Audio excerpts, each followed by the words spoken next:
Assalamualaikum warahmatullahi wabarakatuh. Salam sejahtera untuk kita semua.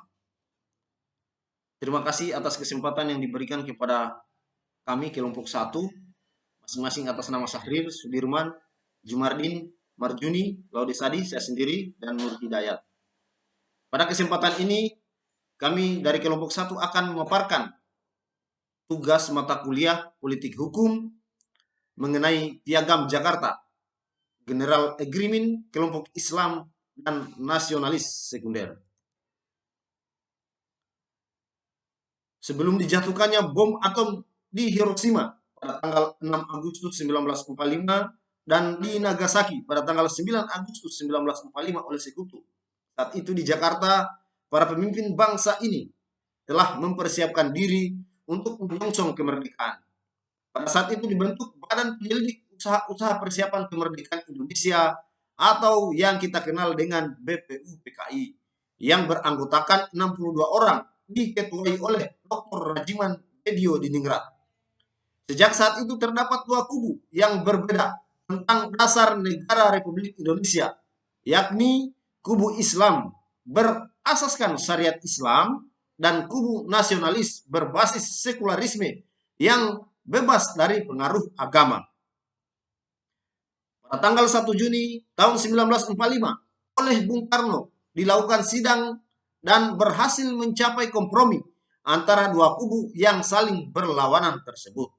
Pada saat itu, Dr. Rajiman Medio Diningrat membentuk panitia kecil untuk mempresentasikan semua kubu kelompok-kelompok ideologi dan menunjuk 9 orang, yaitu Soekarno, Muhammad Hatta, Muhammad Amin, Ahmad Subarjo, Maramis, Abdul Kahar Muzakir, Wahid Hasim, Abis Kuno, Cokro Sujoso, dan Haji Agus Salim untuk merumuskan pidato Bung Karno sebagai kompromi antara dua kubu yang bertentangan. Dan rumusan kompromi ini disebut dengan nama Piagam Jakarta. Piagam Jakarta tidak berlangsung lama, hanya 56 hari. Karena setelah proklamasi kemerdekaan negara Republik Indonesia pada tanggal 18 Agustus 1945, piagam ini dicoret oleh kelompok nasionalis disebabkan ketidaksetujuannya dengan kalimat dalam alinea 4 pada pembukaan Undang-Undang Dasar 1945 yang berbunyi dengan kewajiban menjalankan syariat Islam bagi pemeluk-pemeluknya.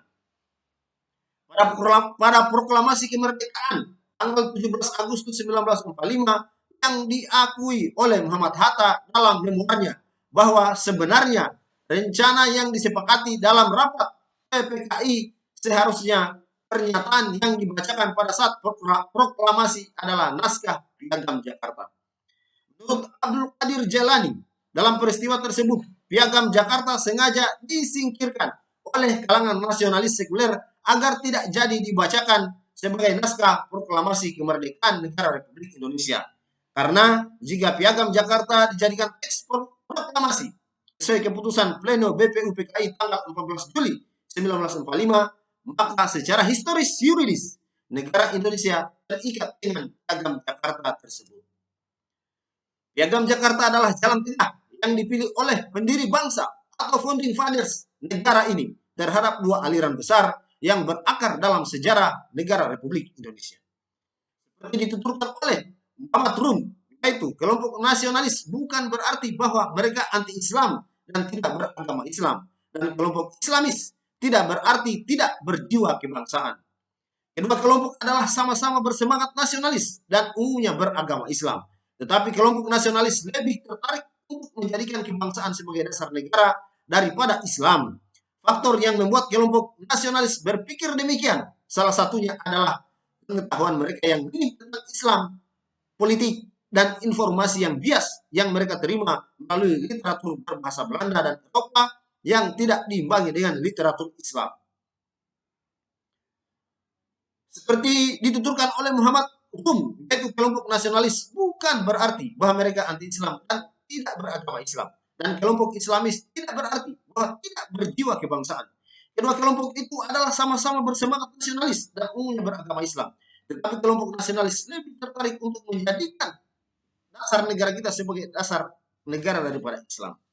Faktor yang membuat kelompok nasionalis berpikir demikian salah satunya adalah pengetahuan mereka yang minim tentang Islam, politik, dan informasi bias yang mereka terima melalui literatur yang berbahasa Belanda dan Eropa yang tidak diimbangi dengan literatur Islam. Penghilangan 7 kata ini menurut proklamator Muhammad Hatta karena adanya mahasiswa yang menyerupai opsi Kaigun Jepang menyatakan bahwa orang Katolik dan Kristen dari berbagai timur tidak akan bergabung dengan Republik Indonesia bila 7 kata itu tidak dicoret dari konstitusi Piagam Jakarta yang ditandatangani pada tanggal 22 Juni 1945 itu dihilangkan pada tanggal 18 Agustus 1945.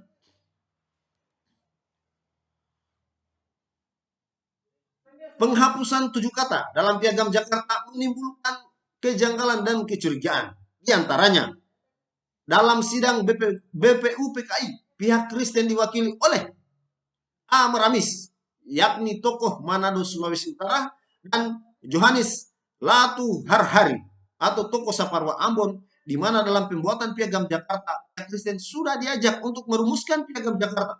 Bahkan A. Maramis adalah salah satu seorang yang turut serta menandatangani penegasan Piagam Jakarta, yang artinya pihak Kristen tidak mempermasalahkan Piagam Jakarta. Kedua, sampai saat ini tidak ada kejelasan opsir Kaigun Jepang atau mahasiswa yang menyerupai tentara Jepang yang datang kepada Muhammad Hatta yang menyatakan keberatan seperti yang dinyatakan oleh Muhammad Hatta tersebut. Ketiga, boleh jadi keberatan terhadap Piagam Jakarta adalah keberatan Muhammad Hatta sendiri dengan merekayasa seolah-olah ada masyarakat Indonesia bagian timur yang keberatan karena penghapusan Piagam Jakarta ini hanya ditandatangani seorang wakil Islam yaitu Ki Bagus Hadi Kusumo. Arti ketuhanan dalam pembukaan Undang-Undang Dasar 1945 dapat dipahami dengan ketuhanan dengan kewajiban menjalankan syariat Islam bagi pemeluk-pemeluknya. Atas dasar pernyataan ini, maka pada dasarnya umat Islam bisa membuat perundang-undangan dan peraturannya yang sesuai dan tidak bertentangan dengan syariat Islam. Harapan untuk kembali kepada Piagam Jakarta oleh tokoh-tokoh Islam belum mendapat restu pimpinan Jenderal Soeharto yang tidak menyetujui gagasan Piagam Jakarta yang mengakomodir syariat Islam untuk masuk dalam draft panitia ad hoc MPRS. Pada era reformasi pasca jatuhnya rezim Orde Baru, partai-partai Islam yang diwakili oleh PBB dan P3 mengusulkan sidang tahunan MPR tahun 2000 agar 7 kata dalam Piagam Jakarta masuk ke dalam pasal 29 ayat 1 sehingga pasal tersebut berbunyi negara berdasar kepada ketuhanan yang Maha Esa dengan kewajiban menjalankan syariat Islam bagi pemeluk-pemeluknya. Namun hal ini belum mendapat respon dari kelompok muslim di lembaga perwakilan rakyat tertinggi di negara Republik Indonesia. Peraturan ideologis antara golongan nasionalis Islam versus nasionalis sekuler dalam menentukan dasar negara Indonesia. Dua sosok yang berperan dalam mengusung gagasan dasar negara Indonesia yaitu yang pertama Muhammad Nasir sebagai perwakilan kelompok nasionalis Islam dan Isnur Soekarno sebagai perwakilan kelompok nasionalis sekuler. Keduanya saling berpolemik tentang hubungan antara negara dan agama. Di mana di sini pemikiran Isnur Soekarno tentang polemik agama dan negara. Yang pertama, agama harus dipisahkan dari negara dan pemerintahan sebab agama merupakan aturan-aturan spiritual atau akhirat dan negara adalah masalah duniawi atau sekuler. Kedua, agama perlu dimerdekakan dari asuhnya negara supaya menjadi subur. Kalau Islam terancam bahaya pengaruhnya di atas rakyat Turki, maka itu bukanlah karena diurus pemerintahan, tetapi justru karena diurus pemerintah. Umat Islam terikat kaki tangannya dengan rantai kepada politik pemerintah. Hal ini adalah suatu halangan besar sekali buat kesuburan Islam di Turki dan bukan saja di Turki, tetapi di mana-mana saja. Di mana pemerintah campur tangan di dalam urusan agama, di situ menjadilah suatu halangan besar yang tak dapat dienyahkan. Ketiga, keharusan bersatunya agama dan negara tidak ada dasarnya dalam syariat Islam maupun ijtima ulama. Dan menurut Soekarno meyakini bahwa demokrasi dapat digunakan sebagai alternatif bentuk negara. Kemudian kita masuk pada pemikiran M. Nasir tentang polemik agama dan negara. Pertama, Muhammad Nasir menganggap bahwa secara keilmuan Soekarno belum menguasai persoalan kenegaraan Islam. dan menganggap Soekarno sebagai tokoh politik yang baru saja mempelajari Islam. Kedua, kalangan Islam meragukan loyalitas dan ketertarikan Soekarno secara pribadi terhadap ajaran-ajaran Islam dan dianggap sering kebarat-baratan yang tidak mencerminkan pribadi seorang Muslim. Soekarno nampaknya tidak menghendaki Islam menjadi suatu bentuk kekuatan politik yang dominan dalam percaturan politik dan tidaklah secara otomatis menghendaki Islam terwujud dalam suatu bentuk kekuatan politik. Ketiga, M. Nasir dan A. Hasan menilai bahwa gagasan pemisahan agama dari negara yang dikemukakan Soekarno merupakan suatu penyimpangan sejarah Islam. Mereka berkeyakinan bahwa dalam sejarah Islam tidak pernah dikenal adanya paham pemisahan agama dari negara. Pendapat M. Nasir tentang hubungan Islam dan politik meyakini bahwa kebenaran Islam sebagai suatu ideologi kenegaraan. Islam sebagai ideologi memiliki pengertian yang sangat luas, seluas dimensi kehidupan manusia itu sendiri. Dan tidak hanya meliputi kehidupan dunia saja, tetapi kehidupan akhirat. Nasir melukiskan dua bentuk kehidupan, yaitu hidup duniawi dan hidup ukhrawi. Dan hanyalah dua fase, yaitu fase yang satu bersambungan dengan fase yang lain, sebagaimana bersambungnya malam dengan siang dan siang dengan malam. Nasir mengajukan kritik terhadap Dewan Konstitusi tentang keberadaan Pancasila sebagai dasar negara.